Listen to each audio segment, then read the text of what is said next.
भगवान बुद्ध की वाणी धम्मपद वर्ग नंबर 9 गाथा नंबर 4 एंड 5 फल प्राप्त होने पर कर्म सूझते हैं। 4-5 फल प्राप्त होने पर कर्म सूझते हैं। अनाथ पिंडित सेठ की कथा। स्थान जेतवन। जेतवन विहार सुरभ्य था, मोहक था। उसकी ख्याति दूर दूर व्याप्त थी। उसमें तथागत हमारे शास्त्रा महाकारुणिक विहार करते थे। जेतवन विहार भिक्षु संघ को समर्पित करने वाला अनाथ पिंडित महाश्रद्धालु था, आस्थावान था, दयालु था। उसने वह वन 54 करोड़ स्वर्ण मुद्राओं में खरीदा था। वह नित्य भगवान के दर्शन पाने हेतु बिना किसी अपवाद के दिन में 3 बार जेतवन विहार जाता था। सुबह वह यवागु लेकर जाता था, दोपहर को अच्छा खाना और दवाइयां आदि लेकर जाता था और शाम को फूल एवं सुगंधित सामग्री लेकर जाता था। यही उसकी दिलचस्प दिनचर्या थी। समय का चक्र सब पर एक सा चलता है, एक सा प्रहार करता है। अनाथ पिंडित पर भी प्रहार हुआ। ख्याति नाम सेठ, दानी, श्रेष्ठी, धनी, दाता देखते ही देखते निर्धन बन गया। परंतु उसकी निर्धनता में भी संपन्नता थी, आनंद था। वह श्रोतापन फल को प्राप्त कर चुका था। वह अपने नित्य कर्म में कभी कोताही नहीं करता था। उसकी दीनहीन दयनीय दशा को देखकर एक दिन उसका द्वारपाल उसके सम्मुख उपस्थित हुआ और बोला, स्वामी मैं आपका सेवक हूँ, आपके दरवाजे पर पहरा देता हूँ। ये कहना तो छोटे मुंह बड़ी बात होगी, परंतु स्वामी आपने अपना सब कुछ बिना सोचे समझे श्रमण गौतम को दे दिया। इसी वजह से आप दरिद्र हो गए। स्वामी अब भी समय है, आप ऐसा करना छोड़ दीजिए, पुनः धनवान बन जाएंगे। अनाथ पिंडित ने उसको डांटा फटकारा और घर से बाहर कर दिया। द्वारपाल अनाथ पिंडित के पास ही रहना चाहता था, परंतु अनाथ पिंडित के डर से वह वापस वहां नहीं जा सका।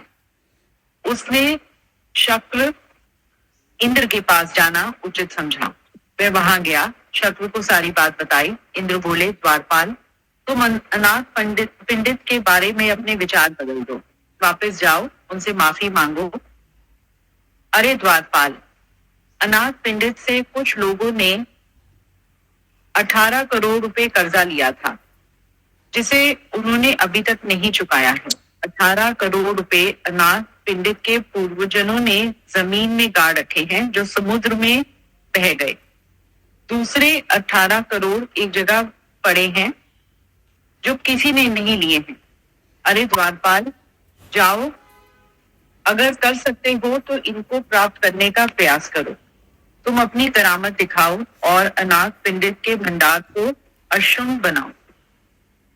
ऐसा कर तुम अनाथ पिंडित से माफी मांगो। द्वारपाल ने वैसा ही किया। जब अनाथ पिंडित को वह ज्ञात हुआ तो एक दिन अनाथ पिंडित उस द्वारपाल को भगवान बुद्ध के पास ले गए। भगवान ने उन दोनों को कहा, कोई भी व्यक्ति अच्छे कर्म की भलाई और बुरे कर्म की पीड़ा लंबे समय तक नहीं भोग सकता है, बल्कि सबका समय आता है। सब फल देते हैं और पकते हैं। पाप करने वाला मनुष्य तब तक भलाई देखता है जब तक पाप का परिणाम नहीं होता है। जब पाप परिणाम देता है तो वह पापों को देखता है, पाप को देखता है। भला करने वाला मनुष्य तब तक पाप को देखता है जब तक कि भलाई का परिणाम नहीं होता है। जब भलाई का परिणाम होता है तो वह भलाई को देखता है। तथागत ने आगे कहा, जब तक पाप फल नहीं देता है, पापी उसमें ही अपना भला देखता है, उसे भला समझता है। परंतु जब पाप फल देने लगता है तो पापी अपने पापों को देखता है। ऐसे ही शुभ कर्म करने वाले भी पाप कर्मों की ओर देखते हैं, क्योंकि उस समय तक उनके शुभ कर्म फल नहीं देते हैं। और जब तक शुभ कर्म फल नहीं देते हैं, भला आदमी भी पाप कर्मी की ओर नहीं देखता है। परंतु जब शुभ कार्य फल देने लगता है तो भला आदमी शुभ कर्म को देखता है। जब तक पाप का फल नहीं मिलता है तब तक पापी पाप को अच्छा समझता है। फल मिलने पर उसे पाप दिखाई पड़ता है। पुण्य का भी फल नहीं मिलता है तब तक पुरुष उसे बुरा समझता है, परंतु जब फल मिलता है तो वह पुण्य समझ में आता है। ऐसा कह भगवान ने ये गाथा कही। पापोपि परस्ति भद्रम याव पापम न पचति यदा च पचति पापम अथ पापो पापनी परसति। पापी को जब तक पाप का फल नहीं मिलता है तब तक वह भी पाप को अच्छा समझता है, किंतु जब पाप का फल मिलता है तब उसे पाप दिखाई पड़ने लगते हैं। भद्रोपि परस्ति पाप याव भद्रम न पचति यदा च पचति भद्रम अथ भद्रो भद्रानी परस्ति। जब तक पुण्य का फल नहीं मिलता है तब तक पुण्य पुरुष भी पुण्य को बुरा समझता है, किंतु जब पुण्य का फल मिलता है तब उसे पुण्य दिखाई पड़ने लगते हैं। हाँ, इसमें वैसे स्टोरी में कुछ वैसा नहीं हुआ ना। चलिए ठीक है, कोई बात नहीं। ये दीपा जरा आप बोलिए इसके बारे में, स्टोरी के।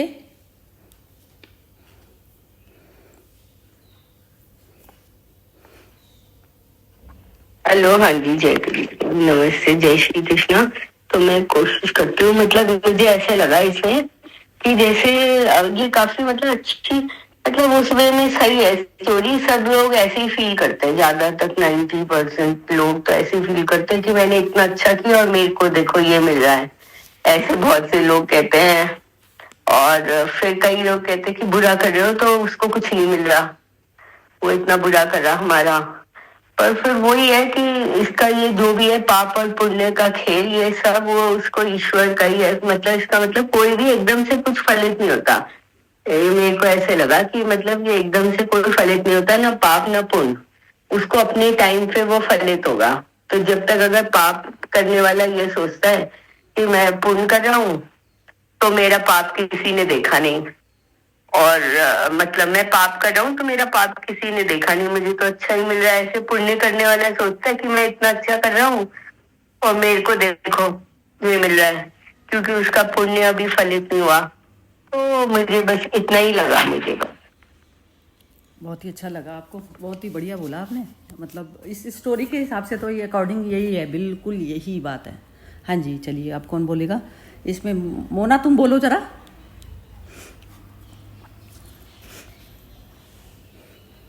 अभी नहीं, थोड़ी देर में बोलती हूँ। चलिए फिर तो अब ये बची नीलम जी। नहीं, हर्षा जी आप यदि अवेलेबल हैं तो बोलिए जरा।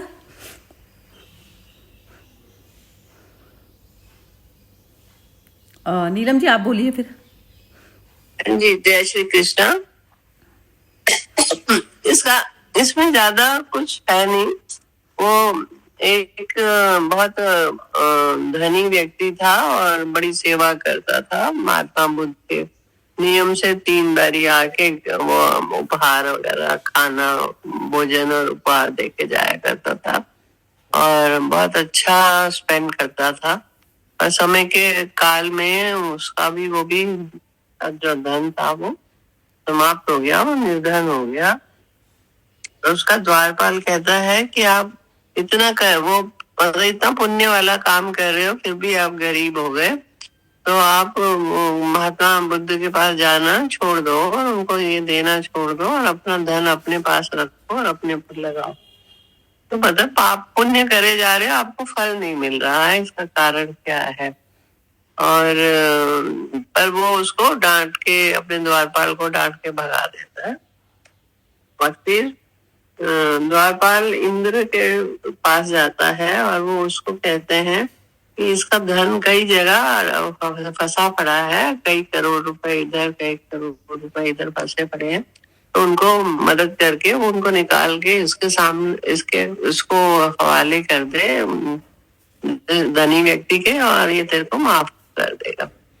और इस स्टोरी का जो मेन ये है कि जब तक हम अच्छा काम करते रहते हैं, भाई बहुत कठिन, ये जो अच्छे काम का रास्ता होता है, कई बार तो स्मूथली हमें फल मिलता रहता है, पर कई बार ये बहुत कठिन रास्ता होता है, इसमें हमें सामने सामने फल नहीं मिलता है। और जो गलत काम कर रहे होते हैं वो एंजॉय कर रहे होते हैं। तो फिर हम सोचते हैं कि जो अज्ञानी व्यक्ति है वो ये सोचता है कि देखो ये गलत काम कर रहा है, इसको फायदा हो रहा है, हम अच्छा कर रहे हैं फिर भी हमें फायदा नहीं हो रहा, तो उसका मन विचलित सा हो सकता है।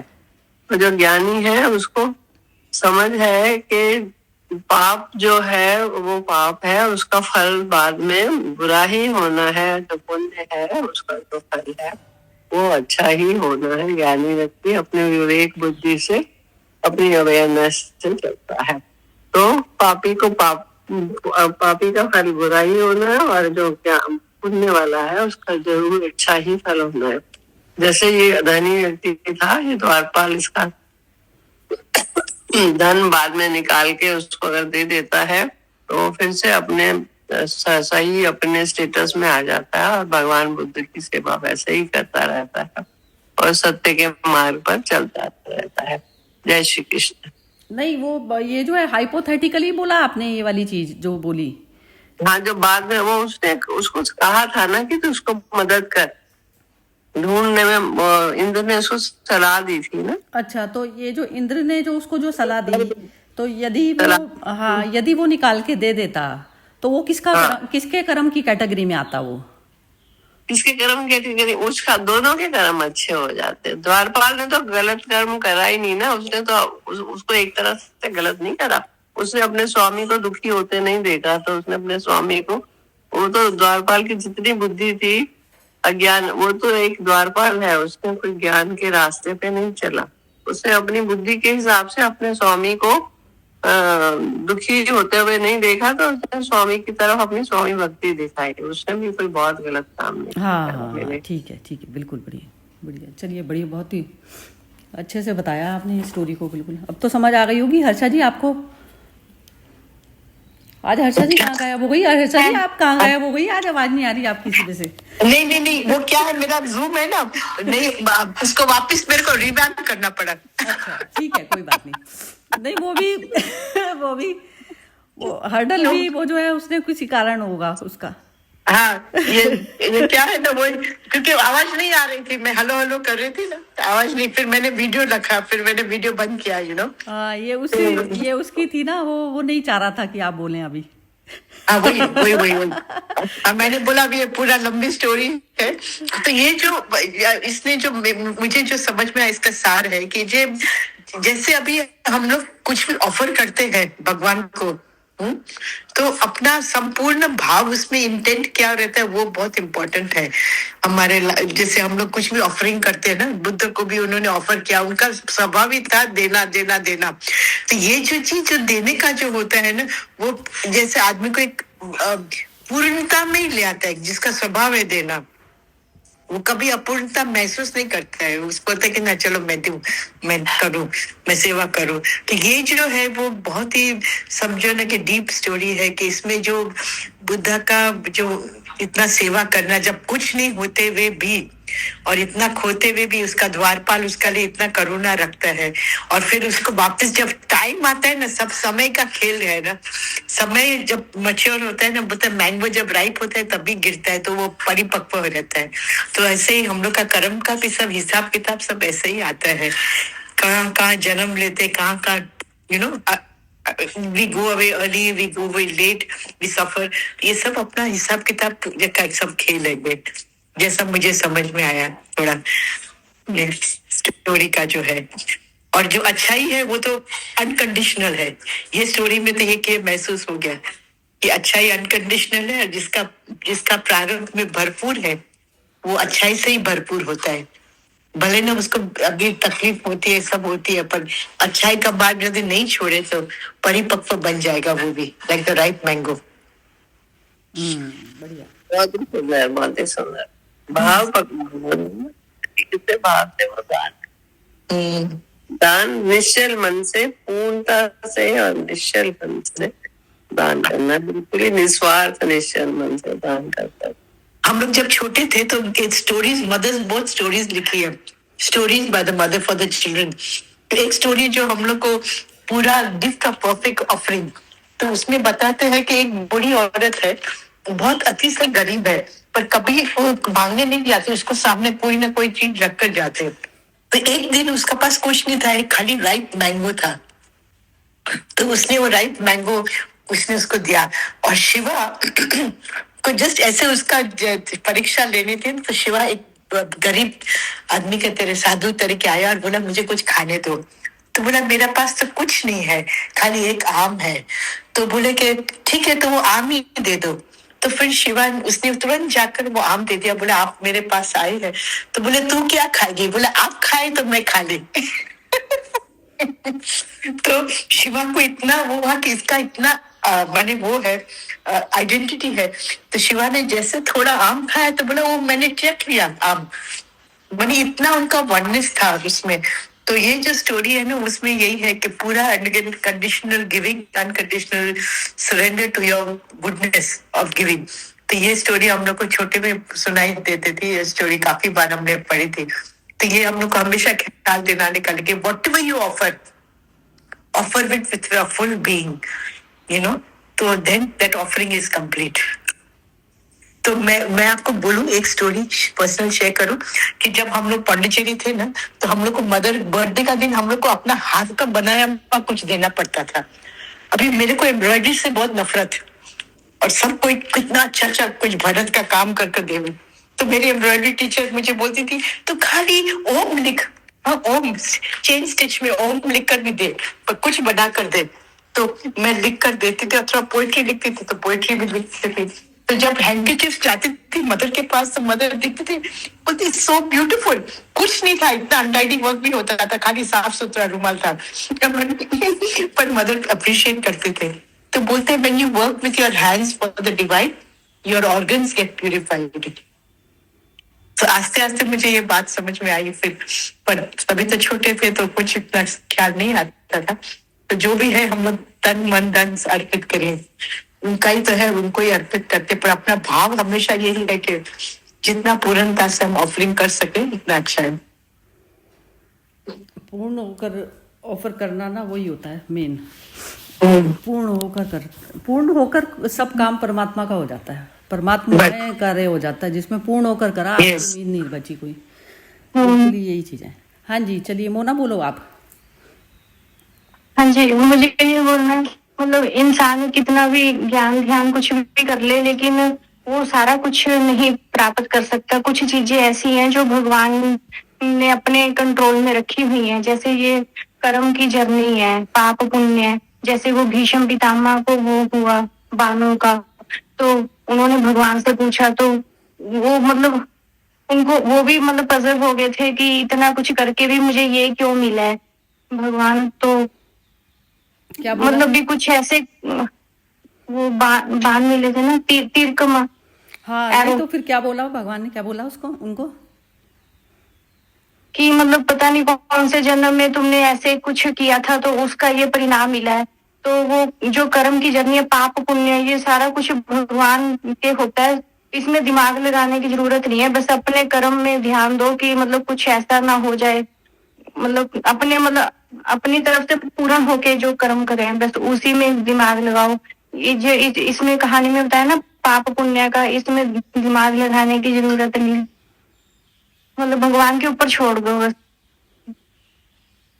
हाँ, वो तो छोड़ो नहीं, छोड़ो नहीं। तो छूटेगा तो वैसे भी। चलिए बिम्मी जी की कमेंट सुनते हैं आप। हाँ जी बिम्मी जी बताइए आप। हाँ, मेरे हिसाब से तो इसमें वही ये जो अनाथ पंडित था, ये निर्मल मन से, बिल्कुल स्वच्छ मन से सेवा करता था, और इसको उसका उस कर्म का सेवा का आगे मतलब उसका अच्छा जा रहा है बुरा जा रहा है, उससे कोई वो मतलब ही नहीं था। तो जब उसके पास पैसा था तब भी वो दिल खोल के वो कर रहा था सेवा, और जब पैसा नहीं था तब भी वो दिल खोल के कर रहा था। तो कहीं पर भी वो मटेरियलिस्टिक चीज से दिल खोलना के सेवा करने का, एक तो वो मुझे समझ आया कि वो है ही नहीं, कि सिर्फ पैसे के से ही आपके पास पैसा है तभी आप सेवा कर सकते हो, किसी की हेल्प कर सकते हो। तो एक तो ये आया, और दूसरा कर्म की इम्पोर्टेंस की, कर्म तो करना ही है, कर्म करोगे तभी उसके बाद ही वो जो भी एंड रिजल्ट है वो पाप की श्रेणी में आएगा, ये पुण्य की श्रेणी में आएगा, क्योंकि इसमें है ना, जब तक पाप फल नहीं देता है, पापी उसमें ही अपना भला देखता है, वो कर्म कर रहा है, और जब उसका एंड रिजल्ट में उसको नेगेटिव मिलता है तो तब उसको वो लगता है कि जी ये मैंने गलत कर्म किया है। और जो अच्छा कर्म कर रहा है, शुभ कर्म कर रहा है, उसके साथ भी वही है। उसने जब कर्म किया उसके बाद उसको जब एंड रिजल्ट मतलब जैसे वही आपने कहीं पर इन्वेस्टमेंट की, वो आपका कहते हैं बेनिफिट कर गया, आपका स्टॉक्स राइज कर गए, तो आपको लगा कि वो मैंने बड़ा अच्छा किया है। और वही आपने उसी स्टॉक में इन्वेस्ट किया, वो फिर वो नीचे गिर गया, तो आप वो मुझे स्टॉक्स में इन्वेस्ट नहीं करना चाहिए था, मैंने गलत कर्म किया। तो ये गलत और सही का उसमें जो मुझे समझाया उसमें वो है ही नहीं। जब तक तुम उस कर्म की ए से बी तक तुम जाओगे नहीं, तो वो पाप और पुण्य में का तो वो बाद में क्लासिफाई होगा ना। जब तक तुम स्वच्छ मन से तुमने वो कर दिया, आपने उसको पूरी तरह से 100% कर दिया, बस वहीं तक आपकी कोशिश होनी चाहिए। पाप पुण्य के में नहीं रहो, क्योंकि पाप पुण्य का जो फैसला है वो तो एंड में ही होगा, उस कर्म के एंड में। तो उसके चक्कर में क्यों पड़ना, तुम बस उस यात्रा पर कंसंट्रेट करो, अपने कर्म की यात्रा पर। ठीक है, बिल्कुल बढ़िया ये बोला है सबने, वो अच्छा बोला। मेरी तो इसमें ये कमेंट है कि जैसे ये जो कर्म का जो बिंदु होता है ना करने का, सबसे पहले तो इसमें ये बताया कि नाथ पिंडिक जो है वो उस पर प्राप्त हो गया था, श्रोतापन को प्राप्त हो गया था। श्रोतापन होता है निर्वाण की दशा। तो निर्वाण वाली अवस्था में जो मनुष्य पहुंच जाता है तो उसके लिए मटेरियल बिल्कुल अलग चीज हो जाती है। अब वो महत्व बुद्धि उसको जो है, पहले भी महत्व बुद्धि उससे पार जाने की जा रही थी कि जैसे हमारा कोई नब्ज दबाता है, कोई भी चीज़ की वीकनेस हमारी रह जाती है, तो हमारे को जो है बाहर की जो सिचुएशंस होती है वो बाउंड करती हैं। वो बाउंड किस लिए करती हैं कि हम महत्व बुद्धि रखते हैं संसार की चीज़ों में। तो जब तक महत्व बुद्धि है तब तक कर्म आपका जो है परफेक्शन से नहीं आ रहा। तो परफेक्शन से आएगा जब कर्म, तो उस कर्म को 100% कहा जाता है। अब परफेक्शन ही नहीं है, आप कर्म को परफेक्शन देते हैं तो वो मैटर नहीं होता। मैटर वो होता है कि आप परफेक्शन पे आप खुद स्वयं बैठे हैं, स्वयं स्थित होते हैं आप परफेक्शन में कोई भी एक भी बिंदु इसमें ना निकाल सकता था ना हो सकता। तो वो होता है आनंददायक कर्म। तो वो वाली स्टेज पे अभी वो जो दूसरा वाला था ना, जो उसका जो सेवक था वो पहुंचा नहीं था उस पे। लेकिन आप ये देखिए परमात्मा की लीला किस तरीके से वर्क करती है। अब वो जो श्रोतापन को प्राप्त हो गया उसको तो कोई दुख ही नहीं था किसी भी तरीके का। वो चाहे था तो उसने बाट बूट के नक्की कर दिया, नहीं भी था तो भी कोई बात नहीं, वो नॉर्मल अपनी सिचुएशन में बैठा है क्योंकि श्रोतापन पे प्राप्त हुआ है। तो श्रोतापन की जो क्वालिटी थी, तो उस क्वालिटी के कारण सेवक के मन में ये भाव आया, क्योंकि अभी वो श्रोतापन पे नहीं प्राप्त हुआ था, तो उसके अंदर ऐसा वाला भाव आ गया। क्योंकि ये जो रियल स्वामी भक्त यदि वो है, तो रियल स्वामी भक्त को वो अभी मटेरियल में वो देख रहा है, और जबकि वो मटेरियल से पार तो वो जा चुका था, जब ही तो बांटने वाली प्रवृत्ति आई थी उसके अंदर। नहीं तो इंसान अपनी सिक्योरिटी देखता है। तो वो जो उसके अंदर भी जो बीज जागा ये वाली चीज का कि मैं इसकी खोई वेल्थ, तो ये उसकी लीला चल रही। उसकी लीला क्या होती है, अंदर से जो सुप्रीम के जो कराता है काम, कराता जब तक है जब तक आप पूरे श्रोतापन पे नहीं पहुंचे। जब श्रोतापन पे हो गए तो आप खुद ही स्वयं परमात्मा हो गए। जो ज्ञानी, पूर्ण ज्ञानी की अवस्था जो होती है वो परमात्मा की होती है। परमात्मा कहते हैं पूर्ण ज्ञानी और मेरे में कोई फर्क नहीं है, क्योंकि उसको खुद ही दिखने लग गई चीजें। तो वो रोना पीटना मचाएगा ही नहीं किसी चीज के लिए। लेकिन जो उसमें पाप पुण्य की जो उसमें फंसे पड़े हैं, तो उनमें ये सब चीजें जो है चलती रहती हैं।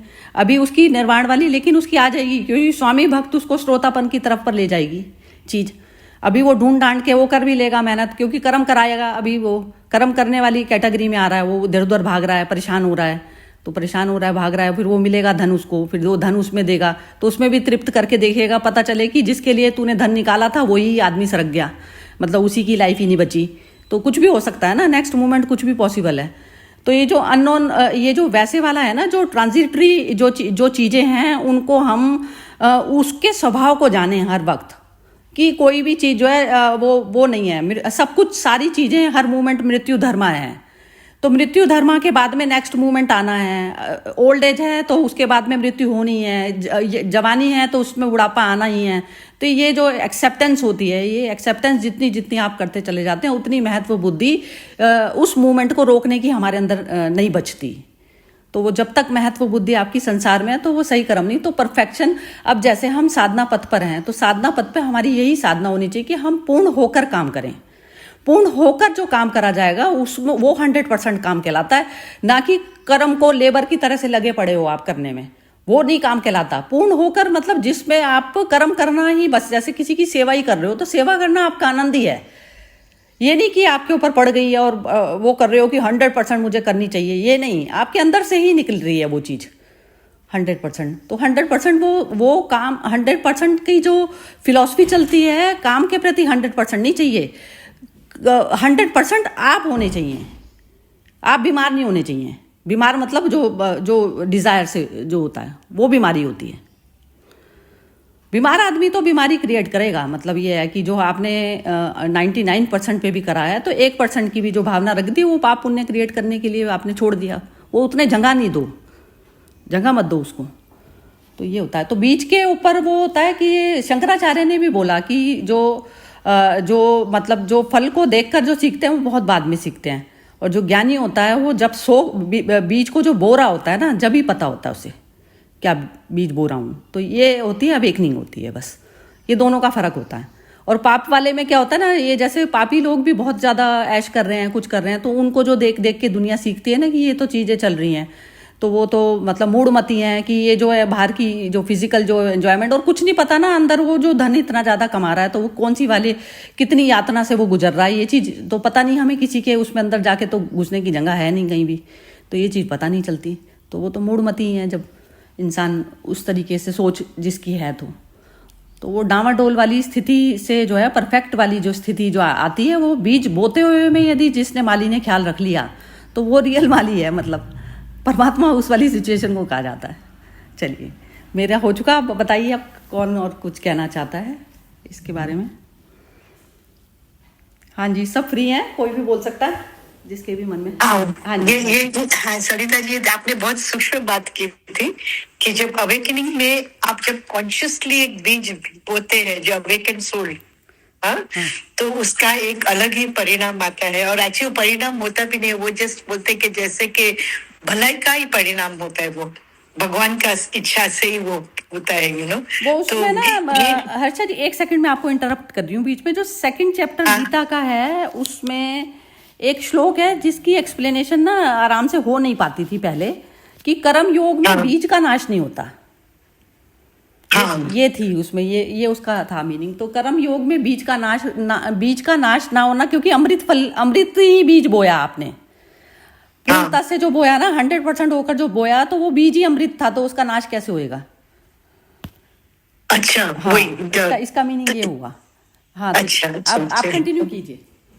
हाँ, ये जो है कि जो अवतार पुरुष होते हैं, है ना, और वो लोग बोलते हैं ना हिरण्य गर्भ में उनका होता है, और जब प्रवेश करते हैं पृथ्वी पर तो उन लोग का भी एक जो बोलते हैं ना कि प्राइमल सीड, जो हम लोग बोलते हैं ना प्राइमल कॉज होल मैनिफेस्टेशन का, तो ये जो अवतार पुरुष सब जो होते हैं वो लोग भी वो योनि में रहते हैं। क्या है उनका, जैसे वो अवतरण करते हैं, अभी जैसे बोलते काल्की का अवतरण होएगा, इसका अवतरण होएगा, जैसे कलयुग का है। तो ये बीज रूप में कहाँ भी पड़े रहते हैं ना ये लोग, सूक्ष्म में अवतरित होने का लिए जब समय आता है। नहीं, ये ना जैसे ऐसा हुआ कि जैसे बाहर में कोई चीज राइप होती चली जा रही है, जैसे आपका मन इतना निर्मल स्वच्छ हो गया और आपके अंदर ना कैपेबिलिटीज हैं, बाहर की एजुकेशन वगैरह आपने इस तरीके की ली हुई है कि जहाँ पर आपका या तो बुद्धि का उपयोग हो सकता होगा कुछ, या बॉडी का हो सकता होगा जो आपने ट्रेनिंग बाहर की तरफ से ली हुई है, और ऐसी वाली कंडीशन की आपका माइंड भी उसमें मीट कर गया। माइंड मतलब जो नो माइंड वाली जो स्थिति आ गई आपकी, तो उसमें ब्रह्म का प्रवेश हो जाता है। ब्रह्मन को आपने पूरी तरह से वो दे दिया कि तू मेरे अंदर आ जा, जैसे ऐसा वाला हो जाता है। तो ये चीज जो है सृष्टि में, ऐसी चीज तो हमेशा ही चल रही होती है, लेकिन जो ब्रह्म को अवतरित करने के लिए भी तो फिर वैसी वाली वो चाहिए होती है ना, नीचे भूमि और वो सब जो पैदा हुआ है तो वो भी वैसा चाहिए होता है। तो ये हम में से ही तो बन जाते हैं। हमारा वो प्योरिटी का लेवल इतना बढ़ गया, और बाहरी फिजिकल एजुकेशन भी जो हमने ली हुई है तो वो उस चीज की रिक्वायरमेंट है इस समय वर्ल्ड को, वो रिक्वायरमेंट है। तो वैसा वाला बीज बन गया, तैयार हो गई, तो भूमि तैयार हो गई, वो हो गया तैयार, तो उसमें वो जो है चेतना उसमें प्रवेश कर जाएगी। उतना उतना जैसे हम जितना जितना मिटेंगे उतना उतना ब्रह्म हमारे अंदर प्रवेश करता चला जाता है ना, हमारी व्यापक दृष्टि होती चली जाती है।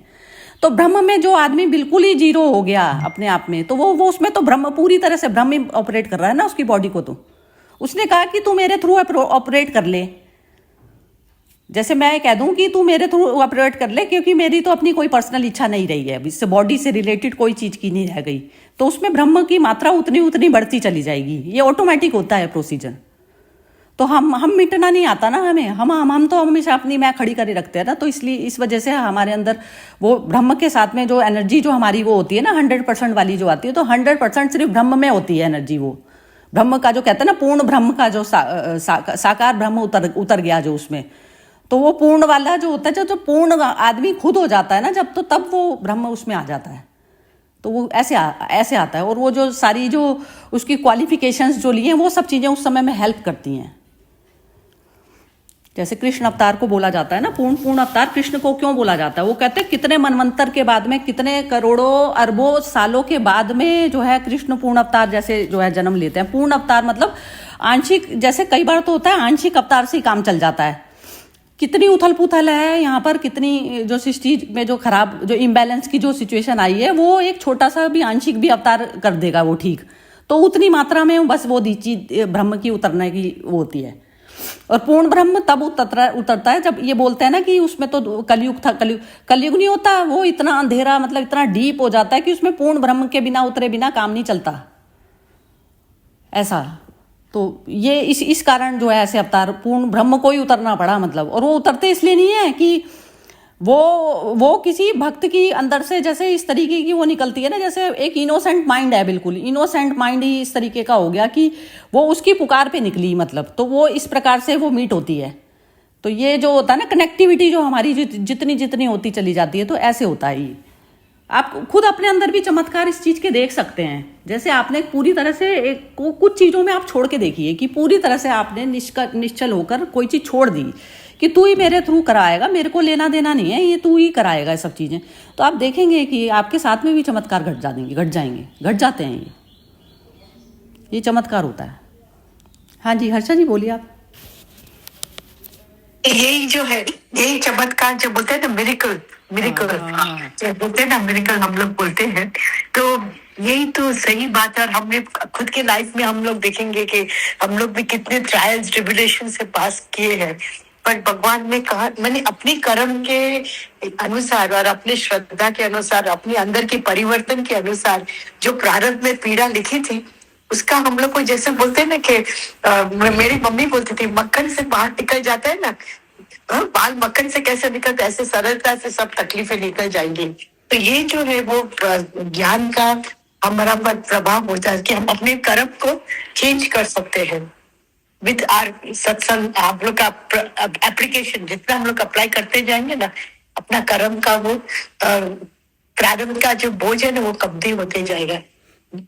ऐसे मुझे ऐसा अनुभव होता है अभी तो, और वो भी मिरेकल ही हो जाता है कि हम लोग जीवित है अभी भी। नहीं वो कम ज्यादा भी ऐसा होता है कि वो जो एक्सेप्टेंस आती है ना हर्षा जी, तो उसके लिए जैसे आपने एक डिजीज के प्रति एक एक्सेप्टेंस कर ली, तो एक्सेप्टेंस में आप वो डिजीज के प्रति आप पूरी तरह से मुक्त हो गए ना, उसको ट्रीट भी करोगे, सब कुछ करोगे, आप सब कुछ करोगे, आप डरे नहीं ना, आपने एक्सेप्ट कर लिया कि ये चीज हो गई। तो उसको जो है प्रॉपर तरीके से आप अपने आप को हटा के बीच में से और पूरी जगह दे दी शरीर को क्योर होने के लिए। आप हट गए ना वहां से। यदि आप डर में बैठ जाते, डर से पकड़ लेता है आदमी शरीर को पकड़ लेता है कि हाय इस टाइम में कुछ ना हो जाए, तो वो जो चीज जो पकड़ी जाती है ना अंदर से, जो डर से जो पकड़ी जाती है, तो आप हटे नहीं। वो जो स्मॉल आई थी वो हट नहीं रही रास्ते में से, तो वो जगह नहीं दे रही शरीर को क्योर होने के लिए, वो बैठी हुई है उसके ऊपर। तो ये हाँ ये होता है बस। तो अपना ही वो स्मॉल आई हटानी पड़ती है बार बार। सही बात है। मैं जब बीमार पड़ी ना, तो मेरी एक फ्रेंड है ना, वो, आप इसका नाम सुनेंगे, लुइस हेज। लुइस हेज का नाम सुने आप? Louise Hay. नहीं नहीं, मैंने नहीं सुना। बहुत सुना। हाँ, शी इज वेरी गुड। तो उसने सब क्योर का, वो खुद एक कैंसर सर्वाइवर थी जो अपने आप को क्योर किया, पर उसने बहुत गहराई से किया कि कहाँ कहाँ हम अंदर जो नॉट्स होते हैं ना, वो हमें डिजीज क्रिएट करती है। तो वो बहुत बड़ी मोटी बुक मुझे दी। मैं बोली मैं कभी पढ़ूंगी, पर बोला नहीं, तू तो आस्ते आस्ते करके पढ़। तो थोड़ा थोड़ा थोड़ा करके मैंने पढ़ी, तो मुझे बहुत अच्छा लगा कि सब बीच, कोई भी तकलीफ के कारण मैं खुद ही हूँ, बाहर में कोई नहीं है। बिल्कुल यही है, बस ये रिस्पॉन्सिबिलिटी ले लेता है इंसान। ये रिस्पॉन्सिबिलिटी। और ये जो थी ना, ये जो लुइस हेज, उसकी स्टोरी इतनी ट्रेजिक थी कि जब वो छोटी थी ना, तो इसका फादर ने इसके साथ मिसबिहेव किया, लुइस हेज का खुद का। तो उसको इतना अंदर से घृणा थी पिताजी की तरफ कि जब शी वॉज 27-28 उसको यूट्रस कैंसर हो गया। यूट्रस कैंसर हो गया तो उसने जैसे बोला कि मेरे को कहाँ से ये आया। फिर उसने एक हीलर के पास गई जो बहुत इवॉल्व थी, तो उसका जो was actually her guide and mentor. तो पर लुइस तो उससे काफी आगे बढ़ गई। तो उसने कहा कि तेरा बचपन में कुछ हुआ था जहाँ तो एकदम घृणा का एक, ये तेरा जो यूट्रस का जो है ना, वो घृणा का नॉट है, नॉट ऑफ हेट। तो बोलते ये आई हेट माई फादर। तो बोलते forgive him, forgive him, you forgive him, नहीं तो ये तुम्हारा साथ जाएगा। आप बोलते ना ये साथ ही जाएंगे फिर। तो ये जो था ना, उसने जब फॉरगिव किया, तो उसने देखा कि उसका जितना उसका लिए प्रेयर किए, फॉरगिव भी नहीं किया, उसको फिर अपनाया और उसका ख्याल भी रखा। तो जैसे उसने पूरा परिपक्व होकर जैसे उसने उसकी सेवा की, तो उसके गांठ चले गए। उसके बाद हील योरसेल्फ, ये बुक का नाम है, मैं ऐसे शेयर करती हूँ, बहुत अच्छा बुक है, which is very helpful. Book का नाम जरूर शेयर कर दूंगी, बहुत अच्छा है ये म्यूजियस का, बहुत very accurate therapy. Knee pain का लिए क्या है, किसका लिए क्या है, कहाँ कहाँ हमारे ग्रंथ बॉडी में होते हैं, mental knots, how they affect the body. ये चीज तो मनुष्य को पता चल जाए ना, तो वो क्या चीज पैदा कर रहा है ना अपने अंदर, ये चीज उसको खुद ही पता चल जाएगी। ये पता ही तो नहीं चल रही। वो हर वक्त जो विचार जो क्रिएट कर रहा है, मैं खुद मैन्युफैक्चर हूँ अपने विचारों का, तो ये चीज पता चलेगी तो उसको आते जाते नहीं देखेगा, छोड़ेगा नहीं, तो कैसे चलेगा काम। तो वो तो चीजें जो है, पॉइजन बनाओ, वो बनाओ, सब कुछ आपके हाथ की लीला है। सब लीला आप कर रहे हो, आप बोल रहे हो कि कोई और दूसरा करवा रहा है। मेरी मम्मी मुझे हंसते हंसते क्या कारण गुस्सा मैं कभी कभी होती थी ना, कभी कुछ इन लॉज का तरफ कुछ खैरियत होता था ना, कभी कभी नेचुरली, कहाँ छोटे थे तो कहाँ माँ के पास बात करेंगे ना, तो माँ ने कहा मालूम है वो शंकर भगवान क्यों इसका कंठ नीलकंठ क्यों बोलते हैं उनको क्योंकि उसने सब पॉइजन को अमृत कर दिया। हाँ? अंदर जाने नहीं दिया। तू अंदर जाने मत देना, बस इसमें मनन चिंतन करके इसको सब कुछ रिजॉल्व करते जा, नीलकंठ बन जा, नीलकंठ। वो है ना, जैसे कोई हमारे को एनर्जी, जैसे नेगेटिव कोई एनर्जी फेंक रहा है, तो उसको आप ऐसा बोलेंगे ना कि जो है नेगेटिव को पॉजिटिव करने में कन्वर्ट करने में आपको 1 सेकंड भी नहीं लगेगा, यदि आपको याद हो कि भाई ये तो इंसान अभी है ही नहीं अपने उसमें फॉर्म में, और यदि ये जागृत वाली फॉर्म में होता तो ये ऐसा करता नहीं करता। तो जब भूला ही हुआ है एक इंसान, तो उसको क्या करा जाएगा, उसका छोड़ा ही जाएगा उसको। ऐसे करके आपने जो है उसकी रिवर्ट बैक कर देते हो। रिवर्ट बैक भी क्या करते हो आप, कंपैशन के साथ में करते हो, तो फिर वो भी हील हो जाता है। फिर ये जो हीलिंग प्रोसेस चलता है ना, वैसे विमी जी बोलना चाह रही हो, आप बोलिए। हाँ, नहीं, इस कहानी में जो कहानी के जो बताया उन्होंने, किसी की आप भी थी हर्षा जी ने, समहाउ जब उन्होंने कहा कि उसको अपने फादर को फॉरगिव कर दो, फॉरगिव हिम, एंड देन और वो उसके बाद उनका वो ठीक होना शुरू हो गया। उससे पता नहीं, मैं समहाउ इससे थोड़ा सा डिसएग्री करूंगी कि किसी ने तुम्हारे साथ ऐसा कर दिया और उसे फॉरगिव कर, ठीक है, तुम उसको मतलब उसको अपनी जिंदगी से एक तरह से नकार दो, उसको और ये कि भाई मतलब उसने तुम्हारे अंदर वो कैंसर का बीज बोया, ठीक है, उसके कारण हुआ, तो उसको उगा दो। पर उसको वैसे भी फॉरगिव करना और फिर उसकी वो पता नहीं, मतलब ये तो बहुत ही कोई बहुत ज्यादा वो महान, मतलब उस वजह से कि किसी ने तुम्हारे साथ ऐसे कर दिया और वो भी तुम्हारा फादर, और उस हद तक गिरी हरकत कर दी, मतलब उसको मतलब उसको वो बुरा करने का, फादर को तो कुछ मिला नहीं, कहते हैं मतलब बुरा कर्म करने का बुरा फल उसको मिला ही नहीं, और इसको मिल गया। कहते हैं अच्छी भली जो वैसे ठीक थी और सब कुछ अच्छा करती थी और वो है, उसको बुरा वो मिल गया।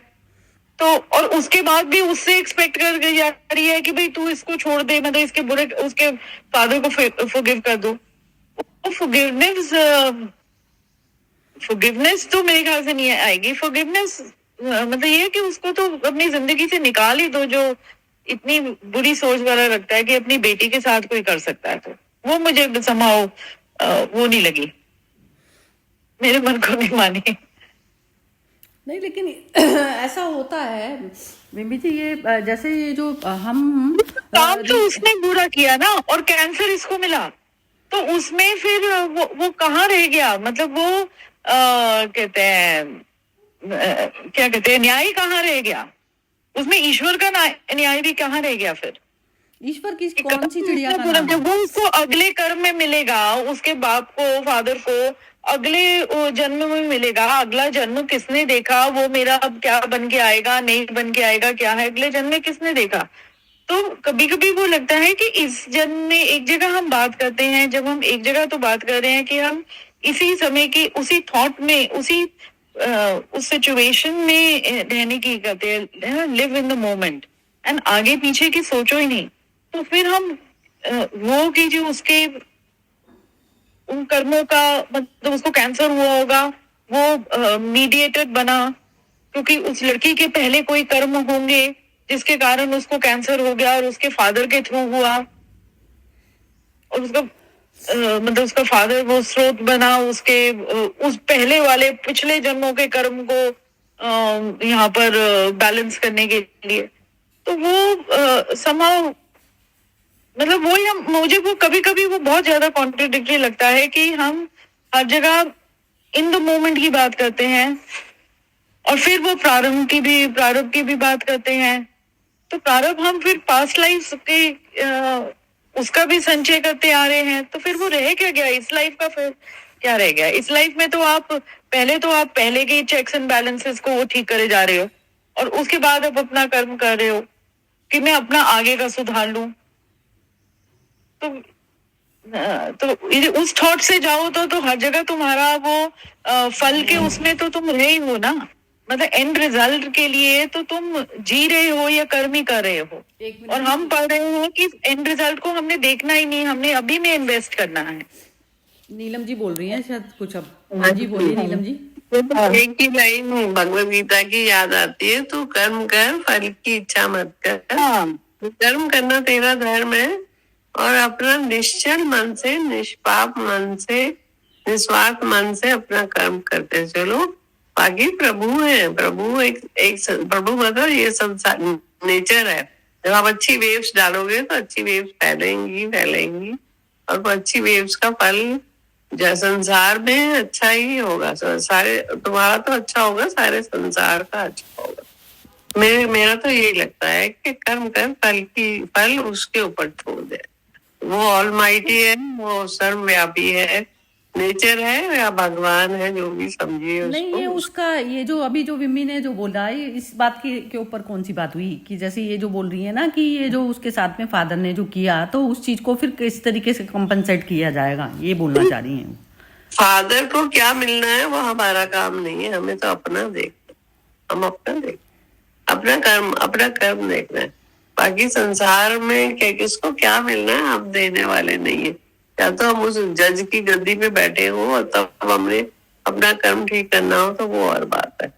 पर जब हम उस जज की गद्दी पे नहीं है तो दूसरों के कर्मों का व्याख्या करना या उसकी अच्छाई बुराई का फैसला करने वाले हम नहीं। मैंने माफ कर दिया एक बारी तो माफ कर दिया, दिल से माफ कर दिया। वो अज्ञानी है, मूर्ख है, अमूढ़ है, उसकी बुद्धि काम ही नहीं कर रही, उसमें तो करुणा आती है, तरस आता है उसको। माफ करना बहुत मुश्किल होता है, पर माफ करा जा सकता है। अपने अपने कर्म की तरफ ध्यान दीजिए और माफ कर दीजिए। नहीं, ये जो इंसिडेंट था ना, तो ये इंसिडेंट में ये वाली चीज मुझे तो ये मोना बोलना चाह रही है शायद। मोना बोलो, तुम कुछ कह रही हो। मैं तो यही कह रही थी, मैंने अभी यही बोला ना, भी भगवान ने कुछ चीजें अपने हाथ में रखी हुई हैं। अभी हमें, जैसे ये नीलम जी ने बोला, अभी अपने कर्म पे वो करना है, फल परमात्मा ने देना है। कब कब मतलब कब देना है वो उसके हाथ में है। उसने सारा कुछ इंसान को ऊपर कंट्रोल नहीं किया, वो इसलिए ज्यादा दिमाग लगाने की जरूरत नहीं, अपने कर्म पे ध्यान देना है। मैं तो वही बात रिपीट करी है जो अभी बोली थी पहले, बोल दिया मैंने। हाँ, नहीं, ठीक ही बोला है तुमने भी। ये कर्म की तो जर्नी है ही, कर्म तो करना ही है। अब उसका जो कहानी से स्पेसिफिक मुझे ये था कि कर्म तो उसे करना ही, उसको कैंसर हो गया है, she is going to be fighting through. तो पर ये कि उसने जैसे ही अपने फादर को माफ कर दिया और उसकी हीलिंग प्रोसेस शुरू हो गई, मुझे उस बात पर वो है कि मतलब उस थॉट पर वो है। मतलब मुझे हुआ, एंड आई नो कि because of something which happened with me and because my father, तो मतलब मैं अपने फादर को तो कभी नहीं वो मतलब फॉरगिव करना, और यदि मतलब मैं जिंदगी से उस इंसान को जिसने ऐसे किया उसको अपनी जिंदगी से निकाल दूंगी कि मुझे उसके साथ कुछ वास्ता नहीं, क्योंकि वो इतनी वैसी कर सकता है। अब और यदि वो मेरे साथ कर सकता है तो वो किसी के साथ भी कर सकता है, मतलब उसकी तो प्रवृत्ति ऐसी है। तो पर मेरी हीलिंग उसको फॉरगिव करने से होगी, उस पर मुझे वो है बस। यदि ऐसा है तो उस Yeah, no, it is true because when I was giving this, they give us therapeutic, psychological therapeutic this thing, treatment, like after the cancer, they psychological healing. So first and foremost, they tell me this is a psychosomatic disease. This is a disease which is connected equally with the mind. So they would teach us to meditate, and then they asked me also the question: is there something that has disturbed you so much that you are not able to get over it? And I said, yes. And I told them that to separate from my in-laws and my family, that separation has cost me very heavy. I could never get over it. So then they said, you have to accept it and forgive those who have caused the separation, So to forgive them was very difficult. मेरे अंदर बहुत वो था, किसी कुछ कारण बिगड़ ही आपको जैसे कुछ अलग कर जाता है ना, तो then you don't easily forgive. But the moment I started, saying that मेरा संस्कार में मेरे को भी परिवर्तन ले आना है, and this is thanks to I went to Rajkot and I asked one of the perceptors there who are very much highly evolved. He was one of the prime disciples of Pandurang Shastri, So he told me, Harsha, you have got two parallel lives in your life every time for every human being. One is your sanskar and one is your gyan. If you let your sanskars overrule you, you will be perpetually in a mess. So your sanskar is at present of hatred and this thing, you are not able to forgive because you've gone through so much trauma. So in your childhood also we separated, so that trauma was also there, again the same thing after so many years. So I was feeling like, not able to get over my childhood incident also, and this, so only after I got over my childhood thing, I forgave my auntie and all who also, same thing, did to my mother and father and drove us out of the house, and same thing now also.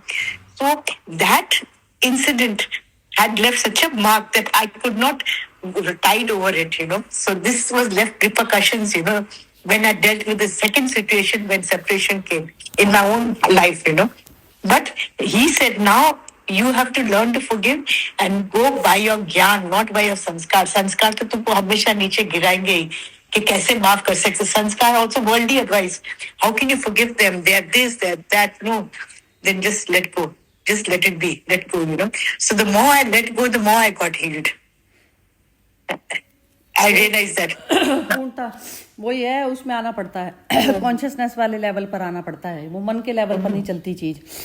तो वो ये होता है कि इसमें मिम्मी जी यही कहा जाएगा कि जैसे आप यदि फ्रेश मूवमेंट को फ्रेश मूवमेंट की तरह से नहीं अटेंड करें तो आप अपना ही समय बर्बाद कर रहे हैं और किसी का। और माफी वाफी भी, ये सब जो वर्ड है ना, माफी वाफी भी सब अहंकार के तौर पे निकल रही है कि आप माफ कर दो। वो अहंकार वाले भाव में हो ना, तो इसलिए बोला जाता है कि माफ कर दो। नहीं तो प्रकृति में, मिट्टी में तो कुछ भी वो नहीं होता ना। कॉन्शियसनेस लेवल पर तो कौन किसको माफ करेगा? पूर्ण ही है। जब सारे कोई भूला हुआ है तो वो इस तरीके के जो है कर्म कर देता है। बस क्रेविंग से, मिट्टी की क्रेविंग से ऊपर नहीं उठा ना, बस वो ये चीज होगी। बस कुछ नहीं है। ये तो जितनी जल्दी आप माफ तो छोड़ दो, माफ भी अहंकार करने वाला शब्द हो जाता है। मैं अपने लिए पॉइजन कर रही हूँ, बस ये चीज पता होनी चाहिए हर इंसान को। ये चीज जितनी जल्दी पता चल जाती है ना, तो उतनी देर हम एक्सक्यूज उसमें नहीं रहते कि हम माफ करने वाले होते कौन है। हम तो मर्ज होना है, हमारा काम ही मर्ज होना है बस, बार बार कृष्णा कॉन्शियसनेस में मर्ज होना हमारा काम है ना। हम दूसरे थॉट लेके ही क्यों बैठते हैं? हमारा उतना समय बर्बाद कर रहे हैं हम। ये चीज पता ही नहीं चलती। फ्रेश मूवमेंट को तो फ्रेश मूवमेंट की तरह ही करना पड़ेगा। वो नया सीड जो है, जब भी आप वो बार बार मर्ज होना है, रिवर को मर्ज होना है। रिवर की अपनी कोई इच्छा नहीं है, उसकी इच्छा यही है पर उस रिवर उसमें मिलना। उसकी अपनी आइडेंटिटी नहीं है कुछ भी, वो माने हुए है अपनी आइडेंटिटी। हम शरीर भाव में रहते हैं तभी तो आइडेंटिटी माने हुए हैं। ये फादर, ये मदर, जब सुप्रीम को फादर बना लोगे तो कौन से बीच के आए फादर? ये तो खेल ही हो गया प्रकृति का। अब पशु पक्षियों में नहीं चलता, उसमें फादर मदर चलता है, कोई चीज नहीं चलती उसमें, नहीं चलता है ये सब चीजें। ये तो मनुष्य ने बना ली ये चीजें, कहाँ चलता है उसमें सब चीजें। वही आ जाते हैं मैन। हाँ वही होता है, बिल्कुल यही बात है। और प्राकृतिक जैसे चीज है ना, हमने आइडेंटिफिकेशन कर ली है कि ये वो तो पुराने उसमें शास्त्रों के अकॉर्डिंग करोगे। सबसे पहले जहाँ सृष्टि का जो रचना वाला करने वाला है, उसी ने अपनी ब्रह्मा ने अपनी लड़की से शादी करी हुई है पहले। उसके साथ में जो रेप वाला जो केस था वो ब्रह्मा ने किया है ना। ये जो सृष्टि रचन ही उससे हुआ ना, मेन ही सोर्स ही वही है। तो ब्रह्मा ही वही हो गई सृष्टि, मन का हो गया चक्कर। तो सारी सृष्टि का रचन ही वहीं से ही है। तो ये तो सब चीजें ना, ये पहले के नहीं माना करते थे, पहले के लोग नहीं माना करते थे। जैसे हमारे तो उसमें जैसे कभी किसी की कोई बच्चा नहीं हो रहा, कुछ नहीं हो रहा, तो बोलते थे ऐसे वाली चेतना का बीज उसके अंदर करवाओ, मतलब जैसे ऋषियों की संतान करवाओ, कि वो ऋषि की जो संतान होगी वो पहले ही जागृत वाली स्टेज पे होगी, क्योंकि उसका मनों में वही मंथन होता रहता है। तो ऐसे वाले से संपर्क कराया जाता था, कन्याओं को लेके जाया जाता था। और ऋषि फिर वो इसी के अकॉर्डिंग, वो अपनी इच्छा की वजह से नहीं करते थे ये सब चीजें। प्रोसीजर तो वही रहेगा हमेशा ही, लेकिन वो ऐसा करा करते थे। तो ये सब चीजों से तो मुक्ति होना पड़ता है ऊपर में। अब ये जो दूसरा चला है जिसके बच्चे नहीं होते, तो आप वो सैरोगेसी और ये सब जो चीजें कराते हो, तो ये सब चीजें यही तो है आज की डेट में। नया उसमें बता देते हैं, बस कुछ भी नहीं है ये सब। कुत्ते बिल्लियों का खेल बताया जाता है इस चीज को ना, कुछ भी नहीं करा जाता है। ये सब बेकार की चीजें। जो ऋषि वाला जो चैप्टर आता है, जो मुक्त हो गया ना, तो वो सब चीजों को ऐसे ही लेता है बस। उसके में नहीं, मुझे हस्बैंड की स्टोरी से अब ये हुआ कि उसके जो था, उसकी कैंसर की रूट कॉज को समझा गया और उसको वो कहा कि वो जो है वो जो बीज उस समय उस जो स्ट्रेस का बोया गया उस कुकर्म के कारण, उसमें जो स्ट्रेस रहा, वो ही स्ट्रेस इतना पनपता गया कि वो कैंसर का रूप ले गया, पेड़ बन गया ना। तो हाँ पेड़ बन गया। तो उसको करने के लिए तुम्हें वो उससे बाहर निकलना होगा कि कि वो मेरे साथ हुआ था, जो हुआ था वो उसको भूल जाओ उसको, और नाउ मतलब वो स्टार्ट फ्रेश वाला चक्कर। और ये भी होता है जैसे कईयों को बच्चों को बचपन से ही होते हैं ये वाली चीजें। अब कोई कह दे कि जो है ये बच्चा ही था, इसको कैसे हो गया, तो वो बच्चे को भी इसीलिए तो हो जाते हैं। ये पुरानी जो यात्रा जो चलती चली आ रही है, अब नया शरीर में वो दिख रहा है बच्चा, बस खाली दिख रहा है। वो सीट तो उसका पुराना ही बोया हुआ है ना, और वो सीट से पार नहीं लगा सका। वो एनलाइटनमेंट सबसे ऊपर है। बस अपने आप का जागृति करो कि आप हो कौन, बस उसको नहीं जानोगे। और वो जो कल भी जो बात हो रही थी ना, जो नूतन के बारे में भी जो बात हो रही थी, तो वो यही चीज है कि जागृति के बाद में ना तो शरीर की कोई वैल्यू है ना कुछ वैल्यू है। जब ज्योति से आपने अपना वो कर लिया, तो उसमें फिर वो कैंडल की या वैक्स की किसी चीज की कोई वैल्यू नहीं रह जाती। तो वो इतना वो नहीं होता, तो आप वैसे ही छोड़ देता है। तो ईश्वर जो चलाता है, वो कहते हैं, ये ना वो शो बताते हैं, वो कहते हैं जैसे साइकिल के पैडल मारने ही आपने बंद कर दिए, तो पुराने उससे चलती चली आ रही है, तो वो पैडल अपने आप रुक जाएगा बस जब आपकी यात्रा खत्म होगी। तो अपनी इच्छा कोई नहीं रह गई। इच्छा पैडल मारती है ना, इच्छा पैडलिंग करती है, तो वो चीज़ें ख़त्म हो जाती है। ये है, बस ये समझ लेगा ना इंसान जितनी जल्दी से जल्दी, तो वो बैलेंस हो जाता है। बस प्रकृति में ना बार बार जो हम इम्बैलेंस क्रिएट करे बैठे हैं ना, और सही गलत का भी फैसला सिर्फ श्रोतापन वाली अवस्था में ही पता लग सकता है किसी को भी। जो श्रोतापन को प्राप्त हुआ है वो ही बता सकता है कि सही गलत कौन है। बाकी हम जैसे फंसे जीव नहीं बता सकते क्या चीज़ ठीक है क्या। अभी फंसे पड़े हैं ना हम, तो अभी खुद ही समस्याओं में से नहीं निकल पाते। तो उतनी क्लैरिटी श्रोतापन वाली जो आ जाती है ना, जैसे बस वो है कि इतना प्रकाश, पूर्ण प्रकाश से हो गया ना, अंधेरा आपके आता ही नहीं। अंधेरा मतलब शरीर वाला अंधेरा आता ही नहीं है कहीं भी, प्रकाश में जीवन हो गया। तो वो जो ये जो मदर का जो बताती हैं बार बार हर्षा जी, मदर का अरविंदो का जो बताती हैं, तो ये ऐसी स्टेज पे पहुंचे हुए लोग हैं। तो इनका तो मतलब वही होता है ना, ये जो देख पाते हैं, तो वो तो अभी दृष्टि आई नहीं ना अपन उनके अंदर। चलो उसी दृष्टि की तरफ पर जा रहे हैं, बस ये चीज़ है, रेगुलर अभ्यास चल रहा है।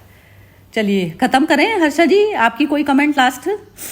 हाँ, उसके बाद तो जब तक मेरे अंदर गुस्सा थी, तो फिर मेरे को मोतिया का प्रॉब्लम हो गया। बहुत जल्दी उम्र में मेरे को मोतिया आ गई। देखो, तो मेरे डॉक्टर मेरे को हंसते थे, तो देखो कि तुम, तेरी अंदर आंख के अंदर बहुत झेर है क्या, तुम झेर से देखती है। मैं बोली शायद अंदर का झेर आंख में आ रहा है। दोनों आंख के मोतिया ऑपरेशन हो गया। फिर दांत का प्रॉब्लम, क्या क्या नहीं। फिर मैं सोचती थी कि कब तक ये मेरा पीड़ा, कभी कभी अंत आएगा। फिर देखिए ना, आस्ते आस्ते आस्ते आस्ते अभी देखिए शरीर बैलेंस में आ गया। पर जब तक मैं अंदर से परिवर्तन परिवर्तन परिवर्तन अपना डीएनए को पूरा पूरा बोलते हैं ना, स्नान नहीं कराते गई, तब तक तो ये परेशानी आती ही रही। दूसरा ना, दूसरे का भाव ही लाना गलत है, दूसरे का बस, भाव ही बस। लाना गलत है। बस वैसे ही दूसरा आया ना, अपने शरीर के साथ में मर्ज करके देखो हर किसी को, कि जितने उस पे जाके जो कोई कर रहा है हमारे साथ में, हमारा बच्चे ने करा होता है ये चीज जो बिल्कुल प्रिय है। हम कितनी ज्यादा एक्सक्यूजिंग पावर होती उस समय हमारे अंदर, पूरी होती, पूरा माफ कर देते कि ये फांसी से भी बच जाए, चाचा 10 मर्डर करके आ चुका होता, फिर भी ऐसे लगेगा। तो उतनी हद तक की उस पे जाके देखना पड़ता है। तो तब जाके जो है आपका निकले, अब करंट वाला, वो करंट का एक्शन जब ऐसा निकलेगा, तो तभी तो कुछ होगी, बात बनेगी, नहीं तो कैसे बनेगी बात। चलिए ठीक है, खत्म करते हैं। आज का तो लंबा सेशन रहा, लेकिन बढ़िया रहता है सेशन, काफी बढ़िया लाइटनिंग सेशन है।